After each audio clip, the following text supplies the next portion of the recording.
नमस्कार, राम राम, सत श्री अकाल। मैं Priyanka let's to study YouTube channel पर आप सभी का बहुत बहुत स्वागत है। ये जो बैच चल रहा है वो राजस्थान जियोग्राफी का स्पेशल बैच चल रहा है। इसकी हमने कल पहली क्लास ली थी। ये जो क्लासें हैं वो राजस्थान कांस्टेबल हो, राजस्थान ग्रामीण विकास अधिकारी हो, चाहे बीएसटीसी हो, रीट हो, आप चाहे ऑल कॉम्पिटिटिव राजस्थान की तैयारी कर रहे हो तो उन सभी के लिए ये क्लासें मोस्ट इंपॉर्टेंट है। आई होप आपने हमारी कल वाली क्लास ज़रूर देखी होगी। अगर नहीं देखी तो ज़रूर देखिए। हमारे चैनल को सब्सक्राइब कर लीजिए, लाइक और शेयर भी कर दीजिए। चलिए हम शुरू करते हैं आज की क्लास। देखिए, कल की क्लास में हमने राजस्थान का सामान्य परिचय पढ़ा था और आज की क्लास में हम पढ़ने वाले राजस्थान की अवस्थिति, यानी कि राजस्थान है कहाँ पे सिचुएटेड। चलिए कल की क्लास का हम फास्ट रिवीजन कर लेते हैं। अगर आपने नहीं देखी है तो इसकी पूरी डिटेल के लिए कल वाली क्लास जरूर देखिएगा। देखते हैं, कल वाली क्लास में हमने पढ़ा था राजस्थान का नामकरण। नामकरण में ऋग्वेद में ब्रह्मवर्त कहा था, रामायण में मरुकांतार कहा था। राजस्थान शब्द का सर्वप्रथम उल्लेख कहाँ मिलता है हमने देखा था कल। भाई हमारे पास दो शिलालेख थे, एक को गोसुंडी शिलालेख और एक को बसंतगढ़ शिलालेख। बा मैं क्यों इन सारा बारे में आप कल चर्चा करी। फिर राजस्थान के बारे में दो नाम और दिया, एक राजपूताना, एक राजस्थान या रायथान। जो राजपूताना नाम था जॉर्ज थॉमस ने दिया था, रायथान या राजस्थान कर्नल जेम्स टोड ने दिया था। इनके बारे में हमने पूरी विस्तार से चर्चा की थी। कल की क्लास ना देखे तो जरूर देख लियो। फिर ब्रिटिश काल में भारत के राज्यों को क्या क्या श्रेणी में बांटा गया था, इनके बारे में भी देखा है। फिर कि स्वतंत्रता के बाद राजस्थान का नामकरण कैसे हुआ था, किस प्रकार से रियासती विभाग की स्थापना की गई थी राजस्थान। और एक बात और ध्यान से, जो राजस्थान शब्द जो है उसका सर्वप्रथम प्रयोग राजस्थान में एकीकरण में कब किया गया था, वो दूसरे चरण में किया गया था। और राजस्थान शब्द को विधिवत मान्यता कब दी गई थी, कब दी, 26 जनवरी 1950 ने। ठीक है, छठो चरण हो। और उसके बाद जो है अब जो वर्तमान स्वरूप राजस्थान का वो कब आया था, 1 नवंबर 1956 को। राजस्थान राज्य के रूप में कब मान्यता मिल गई, 1 नवंबर 1956 ने। ठीक है, इन सारी चीजों की बात हम कल बात करी। तो चलिए आज की क्लास शुरू करते हैं। आज की क्लास का है हमने जो टॉपिक ले रखा है वो राजस्थान की अवस्थिति। राजस्थान की अवस्थिति यानी कि राजस्थान अब जिको है भारत में खटा है, विश्व में खटा है और ग्लोब में आप स्थिति देखना तो वह खटा खटा है। इन सारी चीज़ों के बारे में आप आज नॉलेज लेवांगा। ठीक है, तो सब्सक्राइब जरूर कर लियो, लाइक और शेयर भी कर लियो। ठीक है, के बारे में हम क्या पढ़ेंगे।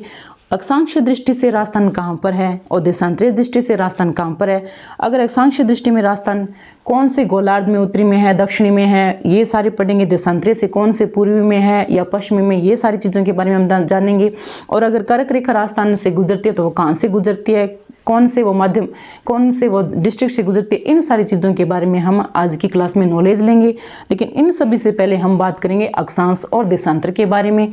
ग्लोब में अक्षांश और देशांतर किस तरह से होती है, इन सभी का जनरल नॉलेज हम अभी लेने वाले हैं।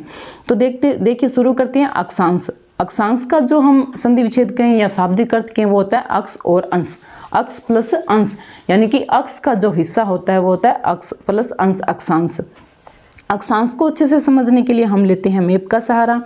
ये देखिए, ये जो आपके पास मैप दे रखा है, ये जो ग्लोब दे रखा है, उसमें ये जो उत्तरी पॉइंट होता है, ये जो ऊपर का निशान है उसको हम कहते हैं उत्तरी ध्रुव, और जो दक्षिण का पॉइंट होता है उसे हम कहते हैं दक्षिणी ध्रुव। ठीक है, अब जो अक्ष की बात करते हैं, अक्ष किसे कहते हैं, अक्ष किसे कहते हैं, ये जो उत्तर से लेके दक्षिण तक आज की लंबी लाइन यानी उत्तर लेकर दक्षिण तक जी की न उत्तरी ध्रुव और दक्षिणी ध्रुव ने मिला हुआ है, तो उसे हम क्या कहते हैं, अक्ष।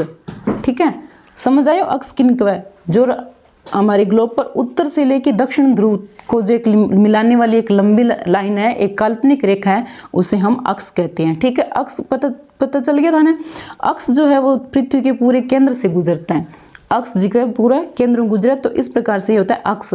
अब हम देखते हैं कि अक्ष तो ये हो गया, और अक्ष जो है पृथ्वी के केंद्र से गुजरता है। पृथ्वी के केंद्र में हमारे पास एक लाइन होती है जिसे हम कहते हैं भूमध्य रेखा, इक्वेटर। अब जो है अक्षांश किसे कहते हैं, इसके बारे में हम देखते हैं कि अक्षांश जो रेखाएं हैं वो पृथ्वी के केंद्र से भूमध्य रेखा के समांतर गुजरती हैं। ये भी एक काल्पनिक रेखा होती है जो क्या है पूर्व से पश्चिम की ओर खींची जाती है। देखिए इस मैप में ये हमारे पास भूमध्य रेखा है। ठीक है, अब भूमध्य रेखा है, अब इनका समांतर पूर्व लेकर पश्चिम तक, आज की दिशा पूर्व है और आज की दिशा पश्चिम है। देशांतर रेखा के समांतर पूर्व से लेकर पश्चिम तक जो रेखाएं खींची जाती है उसे हम क्या कहते हैं, अक्षांश रेखाएं। क्या कहते हैं, अक्षांश रेखाएं, जो क्या बताती है हमें भूमध्य रेखा है उसके उत्तर से देख लो या दक्षिण से देख लो, इनकी जो कोणात्मक दूरी है वो हमें बताती है। जैसे हम कहते हैं ना 1 डिग्री उत्तरी अक्षांश या 1 डिग्री दक्षिणी अक्षांश, ये सारी बातें जी के अपने अक्षांश पतो लगे।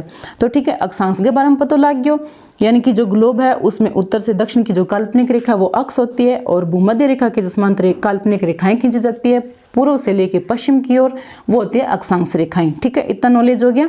अब आगे चलना, आप आगे की क्लास में आप देखा कि अक्षांश रेखाएं कितनी होती है। देखिए ये जो पूरा ग्लोब है ना, ये जो अक्षांश रेखाएं वो इस प्रकार से, चाहे भूमध्य रेखा के उत्तर में देख लो चाहे दक्षिण में देख लो, ये इस प्रकार से खींची जाती है। तो पूरी जो अक्षांश रेखाएं होती है, पूरी अक्षांश रेखाएं होती है वो 179 होती है। कितनी होती है पूरी अक्षांश रेखाएं? 179 के 179 है। क्यों? आप पूरा ध्यान देखा है कि जो ये ग्लोब है हमारे पास, इसमें ये देखो ये जो वृत्ताकार जो लाइनें बन रही है वो होती है अक्षांश। ठीक है, अक्षांश रेखाएं हमेशा वृत्ताकार होती है, ये बात ध्यान रखना, अक्षांश रेखाएं हमेशा वृत्ताकार हुए है। ठीक है, अक्षांश रेखाएं की आकृति किस प्रकार की होती है? वृत्ताकार होती है। ये जो है पूरी 179 होती है। उत्तरी ध्रुव और जो दक्षिणी ध्रुव होता है ना, वो बिल्कुल बिंदुनुमा होता है। किस प्रकार से होता है? बिंदुनुमा। उत्तरी ध्रुव और दक्षिणी ध्रुव बिल्कुल बिंदुनुमा होता है, इनकी हम गणना नहीं करते हैं। तो इस प्रकार से हमारे पास पूरी अक्षांश रेखाएं होती है 179। ठीक है, अक्षांश रेखाएं कितनी होती है? 179। ये उत्तर से दक्षिण जो होती है वो सारी रेखाएं खींची जाती है, ये भी काल्पनिक होती है। पृथ्वी में ग्लोब में पूर्व से लेकर पश्चिम तक ये खींची जाती है, पूर्व से लेकर पश्चिम तक काल्पनिक रेखाएं हैं, वृत्ताकार होती हैं और ये जो है अक्षांश स्थिति का हमें पता करवाती है। आगे देखते हैं अक्षांश रेखाओं के मध्य की दूरी। देखिए जो नॉर्मल हम देखें तो अक्षांश जो दो अक्षांश रेखाएं हैं, भूमध्य रेखा के समांतर जो रेखाएं खींची जाती है वृत्ताकार पथ में, उन्हें अक्षांश रेखाएं कहती हैं। अक्षांश रेखा के बीच की दूरी कितनी है? जो नॉर्मल औसतन दूरी अपन जी की देखी जाए भाव है 111 किलोमीटर। ठीक है, नॉर्मल जी की दूरी है भाव है 111 किलोमीटर। 111 किलोमीटर। दो अक्षांश रेखाओं के मध्य नॉर्मल दूरी कितनी होती है? वो होती है 111 किलोमीटर। Note it. ठीक है, ये क्वेश्चन आप ध्यान रखना, इसी तरह से क्वेश्चन पूछे जाते हैं, एग्जाम में ये क्वेश्चन बनते हैं, बहुत बार पूछे जाते हैं। ये क्वेश्चन बना हुआ है कि दो देशांतर रेखा अक्षांश रेखाओं के मध्य कितनी दूरी होती है? वो होती है 111 किलोमीटर।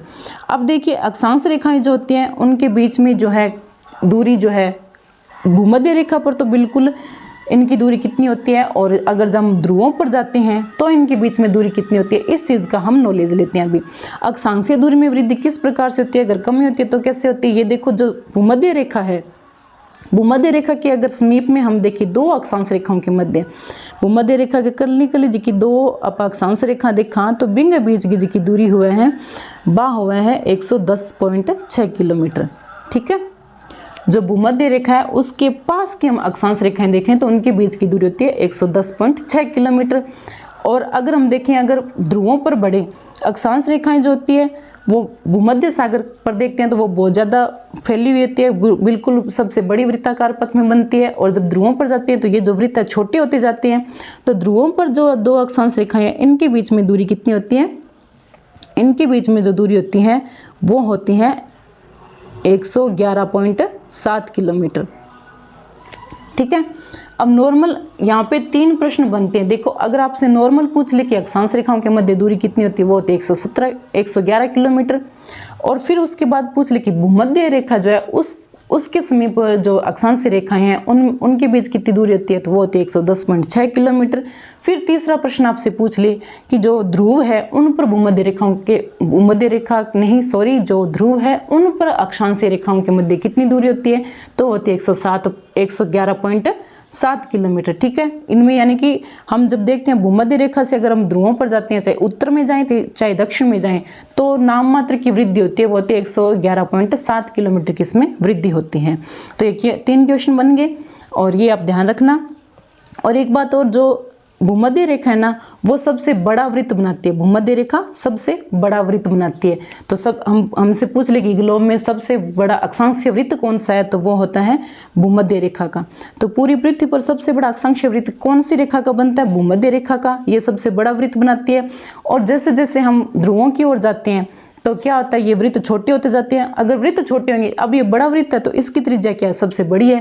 लेकिन जैसे जैसे ध्रुवों पर जाएंगे, ये चपटी होती जाएगी तो वहां पे ध्रुव छोटे बन रहे, सॉरी वृत्त छोटे बन रहे हैं, तो छोटा वृत्त है तो बाकी त्रिज्या भी क्या होगी, बिल्कुल छोटी होगी। तो इस प्रकार से ये देखो, ध्रुवों पर जाने पर अक्षांशीय वृत्त की जो त्रिज्या उसमें वृद्धि होगी या कमी होगी। ध्रुवों पर जाने पर अक्षांशीय वृत्त जो है उनकी त्रिज्या में कमी होगी या वृद्धि होगी। भूमध्य रेखा पर है, जब तक वो सारों बड़ो वृत्त बनाना रही है तो सारों बड़ी त्रिज्या है। अगर ध्रुवों पर जावांगा तो बाकी वृत्त छोटो हो गया तो बिंगी त्रिज्या भी क्या कम होगी। तो आप क्या कहूँगा कि जब ध्रुवों पर जाते हैं तो इसकी त्रिज्या में कमी होती है। नोट कर लेना ये क्वेश्चन भी बहुत बार पूछा गया है कि ध्रुवों पर जाते हैं तो अक्षांशीय वृत्त की त्रिज्या में क्या होती है, कमी होती है। ठीक है, अब आगे हम देखते हैं अक्षांशीय रेखाओं के बारे में और क्या देखते हैं। देखिए, हमने ये देखा कि ये जो बीच की लाइन है, ग्लोब पर खींची गई बीच की लाइन, उसे हम अक्ष कहते हैं। और भूमध्य रेखा जो पृथ्वी के केंद्र से गुजरती है, इसको केंद्र मान के इसके समांतर जो रेखाएं खींची जाती है वो हमारे पास क्या है, अक्षांशीय रेखाएं हैं। अक्षांशीय रेखाएं पूरी 179 होती है, क्योंकि ध्रुवों पर जो दो ध्रुव होते हैं वो बिल्कुल बिंदुनुमा होते हैं, उनको हम काउंट नहीं करते हैं। इस प्रकार से अब कौन कौन से मोस्ट इंपॉर्टेंट अक्षांश है धरती पर, जो हमारे राजस्थान में भी उनकी अगर वैल्यू है तो कौन कौन से हैं वो हम देखते हैं। देखिए, ये जो है भूमध्य रेखा, ये 0 डिग्री भूमध्य रेखा हो गई। ठीक है, और इससे ऊपर जो है वो 23.5 कर्क रेखा, 23.5 डिग्री क्या है हमारे पास, कर्क रेखा। और इससे भी ऊपर जो है वो है 66.5 डिग्री आर्कटिक रेखा, 66.5 डिग्री आर्कटिक रेखा। ये है आर्कटिक, और उसके बाद कर्क। और इसी प्रकार से भूमध्य रेखा के बिल्कुल नीचे जो 23.5 है, 23.5 डिग्री, वो है हमारे पास मकर रेखा। और फिर उसके बाद मकर रेखा के बाद जो 66.5 डिग्री नीचे है वो है हमारे पास अंटार्कटिक, 66.5 डिग्री अंटार्कटिक, अंटार्कटिक का वृत्त है, अंटार्कटिक वृत्त है। देखिए, ग्लोब में अक्षांश रेखाओं में कौन कौन सी इंपॉर्टेंट है उसके बारे में हम देख रहे हैं। आपको पता 0 डिग्री भूमध्य रेखा है, उसके ऊपर में हमारे पास कर्क रेखा 23.5 डिग्री है, फिर 66.5 डिग्री पर है आर्कटिक वृत्त। और भूमध्य रेखा के हम नीचे देखें, दक्षिणी ध्रुव में हम चलते हैं तो होती है 23.5 डिग्री जो है मकर रेखा, फिर 66.5 डिग्री जो है अंटार्कटिक वृत्त। तो इस प्रकार से ये जो है मोस्ट इंपॉर्टेंट जो अक्षांशीय वृत्त है, इनके बारे में हमें नॉलेज लेना है। अब इन अक्षांशों को लेकर राजस्थान के बारे में क्या चीज पूछी जाती है वो हम देखते हैं। भाई, एक हमने देख लिया कि 23.5 डिग्री कर्क रेखा है, और राजस्थान आपको पता है उत्तरी ध्रुव में, अगर उत्तरी गोलार्ध में है तो राजस्थान से कोई ना कोई तो एक रेखा गुजरेगी, या तो 66.5 डिग्री आर्कटिक गुजरेगी या 23.5 डिग्री कर्क रेखा गुजरेगी। तो हमें पता है कि ये जो हमारा राजस्थान का मैप है, और राजस्थान को मैप हिस्सों ही है थे, माइंड बना लियो, बढ़िया है मैप, ध्यान रखिए ने। तो ये जो दक्षिण में हमारे पास एक डूंगरपुर और एक है बांसवाड़ा। ठीक है, ये जो 2 जिले हैं इनके अंदर से हमारे पास कर्क रेखा गुजरती है, ध्यान रखना, इन 2 जिलों से हमारे पास कर्क रेखा गुजरती है। ये जो डूंगरपुर है, डूंगरपुर जो है उसकी जो है दक्षिणी सीमा, यानी कि अपन जिले है राजस्थान में, एक तो डूंगरपुर दक्षिण में और एक किस है बांसवाड़ा। तो डूंगरपुर की जी की दक्षिणी सीमा है, डूंगरपुर की दक्षिणी सीमा बाकुण बना हुआ है अपने कर्क रेखा बना हुआ है। और पूछ ले भाई, दूसरा प्रश्न अगर थाने यहाँ पूछ ले कि भाई राजस्थान का कौन सा जिला का बिल्कुल बीचों बीच कर्क रेखा गुजरा, तो वो है अपना कन बांसवाड़ा। और किसी जिले की दक्षिणी सीमा कर्क रेखा बना हुआ है तो आप क्या कहूँगा, डूंगरपुर की दक्षिणी सीमा बना हुआ है। इन प्रकार कर्क रेखा के बारे में भी अपने बहुत सारा प्रश्न पूछा जावे, तो वो प्रश्न नोटिस करियो। और अगर एग्जाम में वो क्वेश्चन भी पूछ ले कि कर्क रेखा की अनुमानित लंबाई कितनी है अपने राजस्थान में, तो वो लंबाई जो है 26 किलोमीटर है। कितनी है वो लंबाई, 26 किलोमीटर। तो ठीक है, इस प्रकार से हमने भूमध्य रेखा देखी, अक्षांशीय वृत्त देखे कितने होते हैं, 179 होते हैं। राजस्थान में कौन सा अक्षांशीय वृत्त जो है गुजरता है वो कर्क रेखा है। कर्क रेखा की अनुमानित लंबाई 26 किलोमीटर है। राजस्थान के 2 जिलों से गुजरती है, डूंगरपुर और बांसवाड़ा से। डूंगरपुर की दक्षिणी सीमा बनाती है और बांसवाड़ा की बिल्कुल मध्य से गुजरती है। और हाँ, एक क्वेश्चन अगर एग्जाम में ये भी पूछ ले कि बांसवाड़ा के कौन सा गांव है जो बिल्कुल कर्क रेखा पर है, वो है छिंच गांव। ठीक है, ये भी ध्यान रखना, यहाँ तक क्लियर है। अब इस आधार पर हम कह सकते हैं कि जो राजस्थान है, यानी कि जो अपना राजस्थान है वो अपन के पता लग गयो कि इंगमा कर्क रेखा गुजरे किसोड़ी 23.5 डिग्री वाली कर्क रेखा अपना राजस्थान गमा को गुजरना रही। एक फैक्ट अपन पता चलियो। अब आगे चलना आप देशांतर के बारे में आप नॉलेज लिवा। समझ आ गई? तो अब हम अगला पेज पर पलटन ला रहे हैं। ठीक है, देशांतर रेखाएं। अब हम देखेंगे देशांतर रेखाएं। देशांतर रेखाएं किसे कहते हैं? देखिए, अक्षांश रेखाएं वो तो थी इस प्रकार से पूर्व से पश्चिम में खींची जा रही थी, भूमध्य रेखा के समांतर थी, यानी कि भूमध्य रेखा है उसके बिल्कुल सागा सागा चलन ला रही। ठीक है, अगर भूमध्य रेखा पड़ेगी यानी कि आड़ी रेखा है तो बिंग बराबर बे आड़ी रूप में बे चालन ला रही है। अब हम देखते हैं कि देशांतर रेखाएं। देशांतर रेखाएं जब भूमध्य रेखा के लंबवत खींची जाती है, ठीक है, इसे हम मैप में अभी समझेंगे। फिर ये जो है उत्तर से दक्षिण खींची जाती है, जो क्या बताती है हमें? पूर्व से पश्चिम की कोणीय दूरी बताती है। देखिए, ये हमारे पास है मैप ग्लोब, और इसमें हम देखते हैं कि देशांतर रेखाएं किस प्रकार से हैं। ये हमारे पास मध्य की जो लाइन है इसे हम कहते हैं 0 डिग्री देशांतर रेखा, और ये हमारे पास भूमध्य रेखा। अब इस प्रकार से भूमध्य रेखा के लंबवत, यानी कि पिछली बार आप अक्षांश में देखियो कि भूमध्य रेखा आड़ी लाइन है यानी कि पड़ेड़ी लाइन है, और अब की बार के भूमध्य रेखा का बिल्कुल बीच में खरियां लंबी होगी लाइन जाएगी तो बे होगी देशांतर रेखा। तो ये देखो, ये जो सारी लाइनें आपको ग्लोब पर दिखाई दे रही है, ये इस प्रकार से वो सारी क्या होती है हमारे पास है देशांतर रेखाएं, यानी कि भूमध्य रेखा के लंबवत गुजरती है ये लाइनें। और ये जो है हमें पूर्व से पश्चिम की क्या बताती है? कोणीय दूरी हमें बताती है, तो वो होती है देशांतर रेखाएं। अब देखिए कि देशांतर रेखाएं होती कितनी है। देखो, ये जो मैप पर ये दिखाई दे रही है ये सारी क्या है हमारे पास देशांतर रेखाएं हैं। देशांतर रेखाएं होती कितनी है? वो होती है 360 डिग्री, यानी कि एक अपने कन गोड़ो हो और बिना 360 टुकड़ा में इन सबू बांट दियो तो वो क्या होगी हमारे पास है देशांतर रेखाएं होगी। देशांतर रेखाएं उत्तर से दक्षिण की तरफ खींची जाती है। ये भी काल्पनिक रेखाएं, याद रखना। देशांतर रेखाएं, अक्षांश रेखाएं काल्पनिक रेखाएं हैं, और देशांतर रेखाएं जो होती है वो तो भूमध्य रेखा के बिल्कुल लंबवत खींची जाती है, और अक्षांश रेखाएं क्या होती है? भूमध्य रेखा के समांतर खींची जाती है। अक्षांश रेखाएं होती है 179 और देशांतर रेखाएं होती है 360 डिग्री। ठीक है, तो ये सारी है देशांतर रेखाएं हैं, ये सारी देशांतर रेखाएं हैं। और अब इन देशांतर रेखाओं के बारे में क्या क्या इंपॉर्टेंट है, जैसे कि हमने देखा था कि जो अक्षांश रेखाएं हैं उनमें कहाँ पे लंबाई ज़्यादा है, कहाँ पे चौड़ाई कम है, वो सारी बातें। तो इसी तरह से हम देशांतर के बारे में भी देखते हैं कि देशांतर रेखाओं की जो लंबाई है वो बिल्कुल ज़्यादा कहाँ पर होती है और कम कहाँ पर होती है। तो जो देशांतर रेखाओं की जो लंबाई है, ये भूमध्य रेखा देखें तो ये देखो आपको दिखाई दे रहा है बिल्कुल केंद्र पर, जो उत्तरी ध्रुव में देखें या फिर दक्षिणी ध्रुव में देखें, बिल्कुल सेंटर पॉइंट पे देखें तो ये तो होती है बिल्कुल शून्य, यानी कि देशांतर रेखाओं के बीच की दूरी है वह ध्रुवों पर बिल्कुल शून्य हुआ है। ठीक है, बिल्कुल शून्य होती है ध्रुवों पर इनकी दूरी। और जब भूमध्य रेखा के समांतर देखें, भूमध्य रेखा के अगर समांतर में देशांतर रेखाओं की दूरी देखें तो वो होती है ज़्यादा, और देशांतर रेखाओं के बीच में पूछ रहे नॉर्मल दूरी कितनी होती है? वो होती है 111.321 किलोमीटर। ठीक है, एग्जाम में प्रश्न पूछ लिया कि देशांतर रेखाओं के बीच की दूरी कितनी होती है? 111.32, इतना ही कह सकते हैं हम, या 321 किलोमीटर।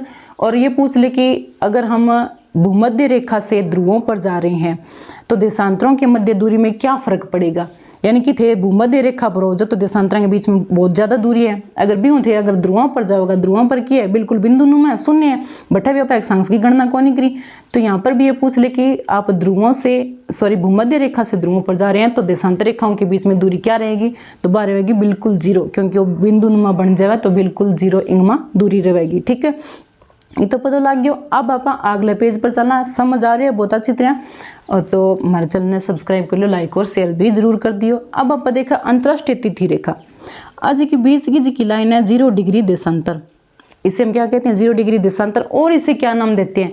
इसे हम 0 डिग्री देशांतर भी कहते हैं, ग्रीनविच रेखा भी कहते हैं, प्रधान मध्याह्न रेखा भी कहते हैं, और याम्योत्तर जो है प्रधान याम्योत्तर रेखा भी कहते हैं, क्योंकि ये जो है पूरी पृथ्वी के बिल्कुल बीच से गुजरती है, तो इस प्रकार से हमें इसे प्रधान मध्याह्न रेखा भी कहते हैं। तो ये जो 0 डिग्री है देशांतर रेखा, ये गुजरती है ये लंदन से गुजरती है, लंदन के ग्रीनविच वेधशाला से। किससे गुजरती है? लंदन के ग्रीनविच वेधशाला, एक वेधशाला है, वेधशाला का नाम क्या है? वेधशाला का नाम है ग्रीनविच। क्या नाम है? ग्रीनविच, यानी कि लंदन को एक वेधशाला भी नाम है ग्रीनविच वेधशाला, बिंगा बिल्कुल बीचों बीच में गुजरे तो इनको नाम आपा एक ग्रीनविच नाम भी देवा, जो 0 डिग्री देशांतर रेखा उसका एक नाम है ग्रीनविच देशांतर रेखा। ये क्या करती है देशांतर रेखा, ये पूरी पृथ्वी को 2 बराबर भागों में बांटती है। जैसे इस देशांतर रेखा से क्या बनते हैं, एक तो पूर्वी गोलार्ध बनता है और एक बनता है पश्चिमी गोलार्ध। जी प्रकार आप अक्षांश के बारे में देखियो नहीं, अक्षांश का जिका उत्तर में है वे उत्तरी गोलार्ध बन गया, अक्षांश का दक्षिण में वे दक्षिणी गोलार्ध बन गया। ऐसा जी की देशांतर रेखा है बिंगा पूर्व में जिका पार्ट रह गया, यानी कि पूरी धरती ने 2 पार्ट में बांटे, तो जिनका पूर्व में पार्ट रह गया वे पूर्वी गोलार्ध बन गया और जिका पश्चिम में रह गया वे पश्चिमी गोलार्ध बन गया। तो ऐसा देशांतर अक्षांश के बारे में अपने राजस्थान की कैसी सिचुएशन है बिंगा बारे में अपन बात करांगा। अब एक बात और आप नोटिस करना, ये जो है देशांतर रेखाएं जिस प्रकार से हमने अक्षांश रेखाएं देखी थी वो तो होती है पूरी वृत्ताकार। वो क्या होती है, पूरी वृत्ताकार, यानी कि अक्षांश रेखाएं बिल्कुल गोल हुआ है, ध्रुवों पर बिल्कुल बिंदु नुमा हुआ है, जबकि देशांतर रेखाएं होती है वो अर्धवृत्ताकार होती है। देशांतर रेखाएं क्या होती है, अर्धवृत्ताकार होती है, यानी कि पूरा गोल ना हो गया, आधो गोल हुआ है और ये धरती ने 2 पार्ट में बांटा है, पूर्वी गोलार्ध और दक्षिणी गोलार्ध। ठीक है, अब हम आगे की देखते हैं। आगे हमने जो भी पढ़ा था अक्षांश देशांतर और इनके बीच में कुछ 2-3 शब्दावलियां रह जाती है, ये जो है हम अभी देखते हैं अक्षांश व देशांतर के बारे में शब्दावली। भाई कटिबंध जोन किनको है, ग्रिड किनको है और गोर किनको है, इनके बारे में आप देखेंगे। पहला आप देखा कटिबंध जोन। ठीक है, कटिबंध जोन के वे जिकी अपने कन 2 अक्षांश रेखाएं यानी कि हमारे पास जो 2 अक्षांश रेखाएं हैं उनके बीच की जो दूरी है, उनके बीच की जो दूरी है उसे हम क्या कहते हैं, कटिबंध या जोन, जिसे हम क्या कहते हैं, कटिबंध कहते हैं या फिर जोन कहते हैं। ठीक है, 2 अक्षांशों के बीच की दूरी न के कवा कटिबंध कवा बेल्ट कवा जोन कवा, 2 अक्षांश रेखाएं मिल गए कटिबंध जोन या बेल्ट का निर्माण करे। पहला प्रश्न क्लियर। अब दूसरा प्रश्न है हमारे पास गोरे। गोरे किनको है, जी प्रकार 2 अक्षांश रेखाएं हैं वे जद कटिबंध को निर्माण करना रही है, तो इन प्रकारों जिकी जो 2 देशांतर रेखाएं हैं, ये देखो ये जो 2 देशांतर रेखाएं हैं ये क्या करें, इनके बीच का जो क्षेत्र है ना, 2 देशांतर रेखाओं के बीच का क्षेत्र गोरे कहलाता है। ठीक है, ये क्लियर हो गया। अब हम देखते हैं कि ग्रिड किसे कहते हैं। देखो पूरा मैप पर देशांतर रेखाएं भी हैं और अक्षांश रेखाएं भी है, लेकिन ये दोनों काटे भी तो नहीं बीच में। अंग जी का कटिबंध है या फिर जो गोरे है वो बीच में खटे न खटी तो कट करना रहे, तो ए जी का बॉक्स सा बनना रहे नहीं एक प्रकार। ये जो इनके बीच में जो जगह बन रही है वो होती है ग्रिड। ठीक है, ये होती है ग्रिड। अब पहला क्वेश्चन कटिबंध किनको है, अक्षांश रेखाओं के बीच की जो 2 रेखाओं के बीच की दूरी है वह कटिबंध है, गोरे है देशांतर रेखाओं के बीच की दूरी, और ग्रिड व अक्षांश और देशांतर रेखाएं जठे मिल गए एक दूसरे की लाइन में कटन आ रही है बिंगे बीच में जिको पार्ट बने वो है ग्रिड। ठीक है, ये 3 प्रश्न क्लियर हो गए। सेम टू सेम एग्जाम में ऐसे क्वेश्चन पूछे जाते हैं। अरे प्रश्न इन्हीं में से तो बनते हैं, इन्हें आप ध्यान से पढ़ लोगे ना तो इनमें से आने वाला कोई भी प्रश्न आपका गलत नहीं होगा। आम में प्रश्न पूछे जावे एक प्रश्न है जिका अपन ने पूरा ध्यान रखना है, और क्लास ने एक बार दोबारा और अच्छी तरह समझ लियो, देख लियो। और अब अपन बात करा कि विश्व या ग्लोब एशिया महाद्वीप या भारत में राजस्थान की क्या स्थिति है। देखो हमने अक्षांश देख लिया, देशांतर देख लिया, उनके हिसाब से उत्तरी गोलार्ध कैसे बना, दक्षिणी गोलार्ध कैसे बना, पूर्वी गोलार्ध, पश्चिमी गोलार्ध, कितनी देशांतर होती है, कितनी अक्षांश होती है, वो सारे देखिए।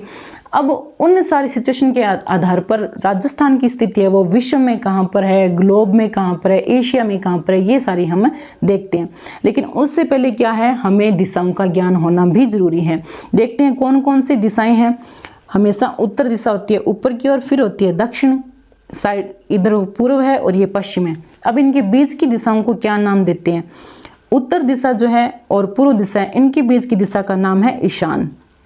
क्या नाम है, उत्तर और पूर्व के बीच की दिशा का नाम ईशान है। दक्षिण और पूर्व के बीच की दिशा का नाम है आग्नेय, और उत्तर से पश्चिम जो है उनके बीच की दिशा का नाम है वायव्य, और दक्षिण से पश्चिम दिशा का नाम है नैऋत्य। थाने पूछ ले उत्तर पूर्व को कौन किए हुए, ईशान कोण, और दक्षिण पूर्व को कौन किए हुए, आग्नेय कोण, दक्षिण पश्चिम को कौन, नैऋत्य कोण, उत्तर पश्चिम को कौन, वायव्य कोण। ये जी की दिशाएं हैं, अंग पूर्व थोड़ा सा ध्यान में रखियो ताकि इन आधार पर आप राजस्थान की स्थिति जो है बिन मैप में या भारत का नक्शा में आप बिना चित्र देख सका। ठीक है, अब हम आगे चला, और तो सारा समझ आ गया थाने। अब आप अगले पेज पलटा, इम आप देखा विश्व में अगर आप ग्लोब देखा तो भी में राजस्थान की स्थिति क्या है। ठीक है, ये देखते हैं हम विश्व या ग्लोब में राजस्थान की स्थिति। ये देखो हमने ये देखा था, ये है हमारे पास भूमध्य रेखा 0 डिग्री, ये जो भूमध्य रेखा इसको हम कहते हैं इक्वेटर 0 डिग्री। फिर ये हमारे पास है देशांतर रेखा जो उत्तर से दक्षिण खींची जाती है, ये है हमारे पास देशांतर रेखा 0 डिग्री देशांतर है ये। अब इसमें राजस्थान की स्थिति कहां पर है, इसमें हम राजस्थान का मैप बनाए तो ये हमारे पास आ गया राजस्थान का मैप। ठीक है, इसे हम दोबारा से देखते हैं। ये देशांतर, ये अक्षांश रेखा और ये राजस्थान का मैप।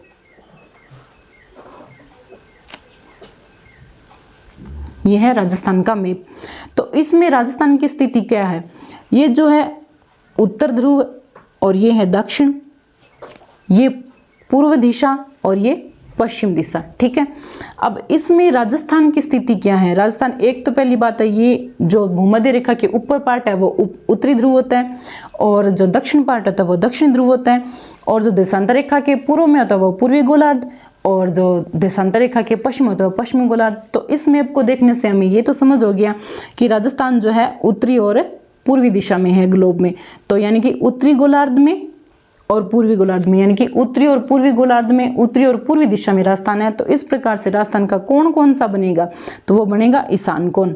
ठीक है, जो अगर राजस्थान ग्लोब में देखें तो राजस्थान का कोण है ईशान कोण, और हमें गोलार्ध पूछ ले तो उत्तरी पूर्वी गोलार्ध में है। ठीक है, तो समझ आ गई नहीं। अब देखो ये थाने दिखना रहा चित्र उत्तरी ध्रुव में और इन्हें पूर्वी ध्रुव में। ठीक है, पूर्वी गोलार्ध और उत्तरी गोलार्ध इनमें राजस्थान की स्थिति है विश्व के मैप में। तो कौन मन ला रहे, ईशान कौन मन ला रहे हैं, राजस्थान की स्थिति क्या है उत्तर और पूर्वी गोलार्ध में। ठीक है, और हो गया विश्व का मैप। अब आगे चला एशिया के मैप में राजस्थान की स्थिति। देखिए हमने देखा कि एशिया में राजस्थान की जो स्थिति है वो है दक्षिण और पश्चिम में, यानी कि कोण किस है नैऋत्य कोण में। फिर आप आगे चला भारत में राजस्थान की स्थिति। अगर हमें भारत में ही राजस्थान की स्थिति पूछे तो किस प्रकार की है, ये हम देखते हैं। भारत में राजस्थान की स्थिति, भारत में हम देखते हैं राजस्थान की स्थिति।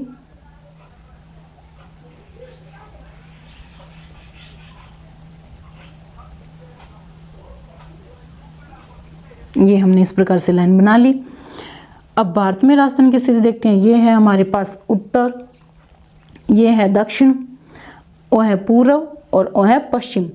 तो भारत में जो राजस्थान की स्थिति है वो है उत्तर और पश्चिम। ये देखो मैप में, ये हमारे पास राजस्थान का मैप है। ये कौन सी दिशा में आ रहा है, उत्तर में और पश्चिम में, यानी कि भारत का नक्शा में अगर राजस्थान की स्थिति देखा तो वह है उत्तर और पश्चिम में, यानी कि कोण किस है वायव्य कोण। ठीक है, वायव्य कोण। तो इस प्रकार से भारत के मैप में राजस्थान की अवस्थिति, राजस्थान की स्थिति, राजस्थान की लोकेशन उत्तर और पश्चिम में, जिसको हम नाम देते हैं वायव्य कोण।